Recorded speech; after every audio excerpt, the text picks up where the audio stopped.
নমস্কার বন্ধুরা, আমি পলাশ বিশ্বাস আর আপনারা দেখছেন পলাশ বিশ্বাস ভিডিওস। আশা করি আপনারা প্রত্যেকে ভালো আছেন এবং আপনাদের বাগানের প্রত্যেকটি গাছ ভীষণ ভালো আছে। বন্ধুরা, ফেব্রুয়ারি মাসে এই গাছটিরই প্রুনিং করেছিলাম, রিপোর্টিং করেছিলাম। তো সেগুলো সবই দেখিয়েছি। যারা পুরনো ভিউয়ার্স তারা দেখেছেন নিশ্চয়ই।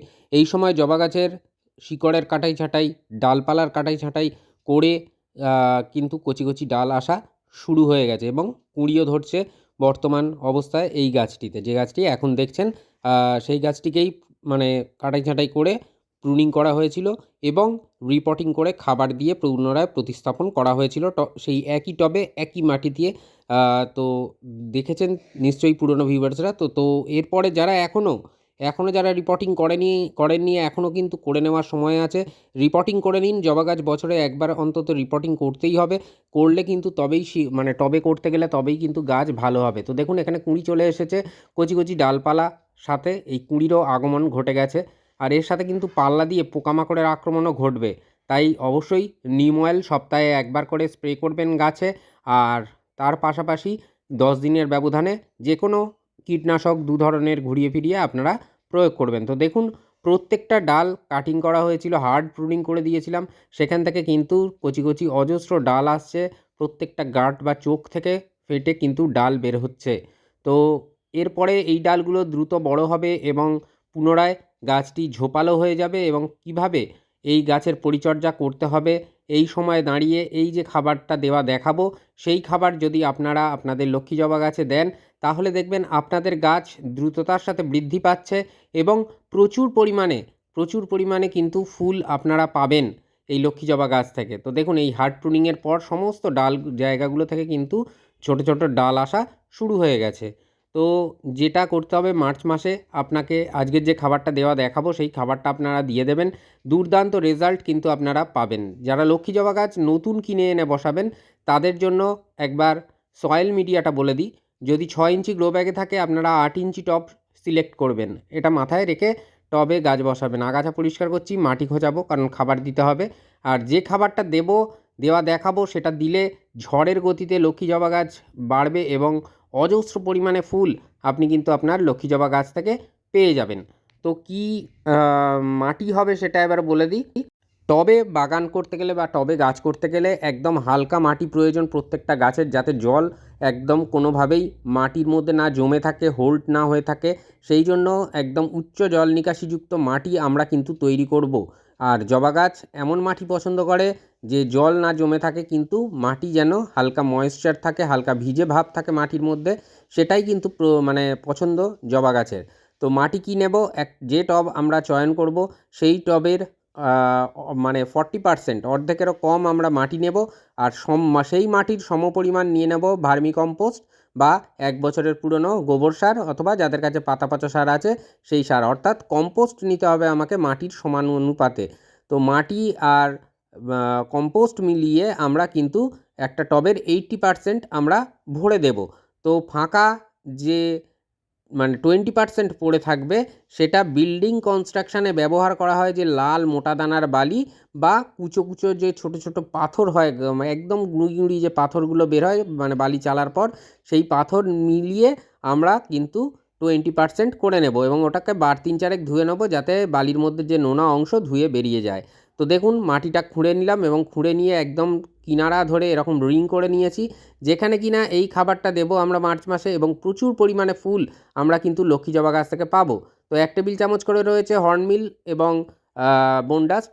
এটা সরিষার খোলের গুঁড়ো 1/2 টেবিল চামচ রয়েছে। সেটা কিন্তু অন্তত 1 সপ্তাহ রোদে শুকিয়ে নেবেন, তারপরে ব্যবহার করবেন। 1 টেবিল চামচ রয়েছে মিউরেট অফ পটাশ বা লাল পটাশ।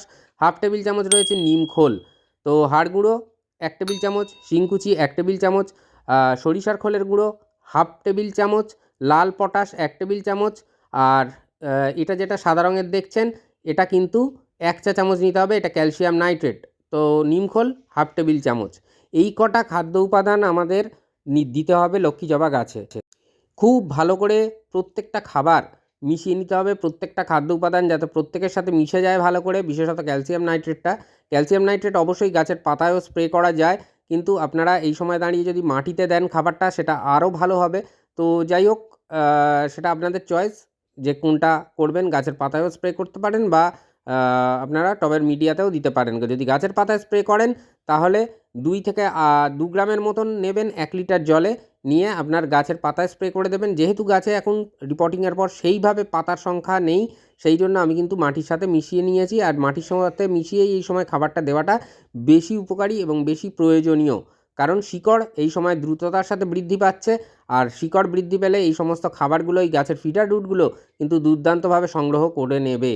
তো রাসায়নিক এবং জৈব মিশ্রণে এই খাবারটি দেওয়া, তো আপনারাও এটা দিয়ে দেবেন। এরপরেও কিন্তু মাটির মধ্যে কিছু লিকুইড খাবার, লিকুইড ফার্টিলাইজার আমি দিতে বলবো, সেগুলোও দেবেন। দেখবেন দারুণ রেজাল্ট আপনারা কিন্তু আপনাদের গাছগুলো থেকে পেয়ে যাচ্ছেন। তো দেখতেই পাচ্ছেন যে মাটির চারিধারে রিংয়ের আকারে খাবারগুলো দিয়ে এবার মাটি চাপা দিয়ে জল দেবো। জল দেওয়ার ব্যাপারে একটা কথা বলি, একেবারে ওভার ওয়াটারিং করবো না, যাতে করে জল ড্রেনেজ হোল দিয়ে বেরিয়ে যাবে এরকমভাবে জল দেবো না। তার কারণ মাটির মধ্যে যে খাবারগুলো দেওয়া হলো সেগুলো কিন্তু আগে দ্রুততার সাথে বেরিয়ে যাবে, তাহলে ওই ড্রেনেজ হোল দিয়ে জলের সাথে মিশে। তো সেই জন্য জল সেরকমই মাত্রায় দেবো যাতে করে মিডিয়াটা ময়েশ্চার হয়, খাবারগুলো মাটির সাথে মিশতে পারে। 10 বা 12 ইঞ্চি টবের জন্য আমরা 200 থেকে 250 ml পর্যন্ত, 300 ml পর্যন্ত জল দিতে পারি, এর বেশি কখনোই নয়। তো এই খাবারটা দেওয়া হলো, গাছ পুরো ফুল সানলাইটে রাখবেন, কোনো সমস্যা নেই। জবা গাছ কিন্তু রোদ ভালোবাসে, রোদ পছন্দ করে, হালকা ময়েশ্চার থাকবে মিডিয়া। এইভাবে কিন্তু মিডিয়াতে জলটা প্রদান করতে হবে, কাদা জ্যাবজ্যাবে নয় বা একেবারে খটখটে ড্রাই বা শুকনোও নয়। তো যেটা করলাম দেখুন, এইভাবে কিন্তু জলটাকে দিয়ে দিলাম। এই যে যেদিন মাটিতে খাবার দেওয়া হলো টবের, তার ঠিক 3 দিন পরে আমরা টবের মিডিয়ায় সরিষার খোল পচা জল পাতলা করে দেবো। মানে পাতলা মানে 1 কাপ যদি সরিষার খোল পচা জল নিই, সেই কাপেরই সমপরিমাণ আরও 3 কাপ সাধারণ জল নেবো। এবার নিয়ে মিশিয়ে 300 থেকে 350 ml লিকুইড 10 বা 12 ইঞ্চি টবের জন্য আমরা টবের মিডিয়ায় প্রদান করব। যেদিন টবের মিডিয়ায় খাবার দেওয়া হলো 10 দিন বাদে টবের মিডিয়ায় হিউমিক অ্যাসিড দেবো। যাদের কাছে লিকুইড ফরমেশনে হিউমিক অ্যাসিড আছে, 1 লিটার জলে আপনারা 1 ml থেকে 1.5 ml নিয়ে নেবেন। আর যাদের কাছে ডাস্ট ফরমেশনে আছে তারা 2 গ্রামের মতন নেবেন 1 লিটার জলের জন্য, নিয়ে গুলে নেবেন। গুলে সেই হিউমিক অ্যাসিড মিশ্রিত যে জল, সেই জল আপনারা 300 ml করে টবের মিডিয়ার মধ্যে দিয়ে দেবেন। আর এটা 20 দিনের ব্যবধানে আবার রিপিট করবেন এই হিউমিক অ্যাসিডটা। আর টবের মিডিয়ার যে খাবারটা দেওয়া দেখালাম, এটা 15 দিন পরে দ্বিতীয়বার আরেকবার দিতে হবে। তো এর মাঝে হয়ে গেল টবের মিডিয়ার খাবার। তো এক্ষেত্রে দেখতে পাচ্ছেন যেটা পিজিআর বা প্ল্যান্ট গ্রোথ রেগুলেটর, এটা গাছের পাতায় স্প্রে করতে হবে। এটা কতদিন বাদে স্প্রে করবেন? টবের মিডিয়ায় খাবার দেওয়ার 5 দিন পরে এই পিজিআর আপনারা স্প্রে করে দেবেন বুস্টার 2। তো এটাই যে করতে হবে এমনটা নয়, আপনারা মিরাকুলানও করতে পারেন বা অন্যান্য যে কোনো পিজিআর বা প্ল্যান্ট গ্রোথ রেগুলেটর যেটা আপনাদের কাছে আছে সেটাই আপনারা স্প্রে করে দিতে পারেন। তো এই ক্ষেত্রে আমি বলবো যে এটা দেওয়াটা ভীষণ প্রয়োজনীয় এই সময় দাঁড়িয়ে লক্ষ্মী জবা গাছে, কারণ নতুনভাবে গ্রোথ নিচ্ছে গাছটি, তো এটা প্রয়োজন আছে। তো এর পাশাপাশি আপনারা কিন্তু আরেকটা জিনিসও প্রদান করতে পারেন, সেটা হচ্ছে 1 সপ্তাহ পরে করবেন। এই যে মানে দেওয়ার পরে আর কি, এই প্ল্যান্ট গ্রোথ রেগুলেটর দেওয়ার 1 সপ্তাহ পরে আপনারা কিন্তু একবার সুপার সোনাটাও স্প্রে করে দিতে পারেন গাছের পাতায়। জবা গাছ কিন্তু খুব ভালো মানে কাজ করে জবা গাছে আর গোলাপ গাছে এই সুপার সোনাটা, তো সেটা চাইলে দিতে পারেন। এটা অপশনাল বলে আর দেখালাম না বা সেভাবে বললাম না। তো এরপর যে জিনিসটা স্প্রে করতে হবে গাছের পাতায়, ঠিক যেদিন পিজিআর বা প্ল্যান্ট গ্রোথ রেগুলেটর স্প্রে করলেন তার থেকে ঠিক 3 দিন পরে আপনারা যে কোনো একটা মানে মাইক্রোনিউট্রিয়েন্ট বা অনুখাদ্য, সিউইড বেস ফার্টিলাইজারও হতে পারে, সেটা আপনারা গাছের পাতায় স্প্রে করবেন।